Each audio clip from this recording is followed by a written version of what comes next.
Rasulullah Shallallahu Alaihi Wasallam adalah seorang nabi dan rasul, di mana Allah telah menjamin ampunan dan surga bagi beliau. Meski demikian, Rasulullah tidak terlena sedikit pun.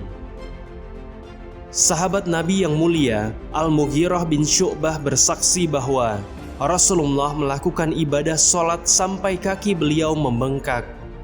Kemudian seseorang bertanya, "Wahai Rasulullah, mengapa engkau memaksakan diri untuk ini? Padahal Allah Subhanahu wa Ta'ala telah memberikan ampunan bagimu atas dosamu yang lalu dan yang akan datang." Nabi Shallallahu Alaihi Wasallam berkata, "Apakah tidak boleh jika aku termasuk hamba yang bersyukur?"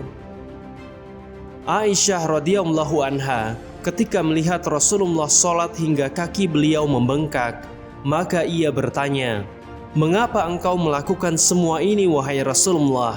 Padahal Allah Subhanahu wa Ta'ala telah memberikan ampunan bagimu atas dosamu yang lalu dan yang akan datang."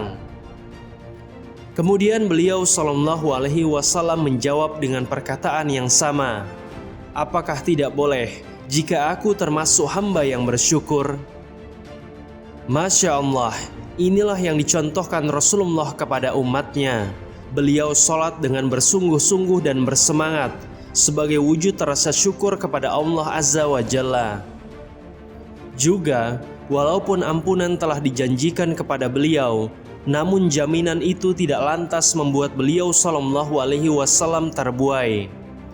Kualitas, kuantitas, dan konsistensi dalam ibadah terus beliau jaga hingga wafatnya.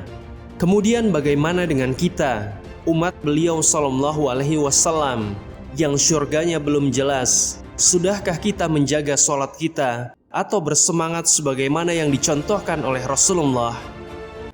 Teman-teman, bicara tentang sholat, kita mungkin suka pakai kaos untuk sholat. Selain simpel, kaos memang nyaman untuk dipakai. Tetapi yang nyaman belum tentu aman. Pertama, pastikan kaos yang kita pakai itu rapi. Kemudian, tidak memiliki gambar atau tulisan yang buruk. Dan yang paling penting adalah tidak tampak aurat kita saat ruku, sujud, ataupun duduk. Sebenarnya ada solusi simpel kalau memang kita masih mau pakai kaos seperti itu. Atau kebetulan kita cuma punya pakaian itu untuk sholat. Teman-teman bisa pakai rompi sholat. Selain simpel dipakai dan polos, insya Allah aurat kita semua juga terlindungi. Dan untuk order, yuk buruan klik keranjang kuning. Barakallahu fikum.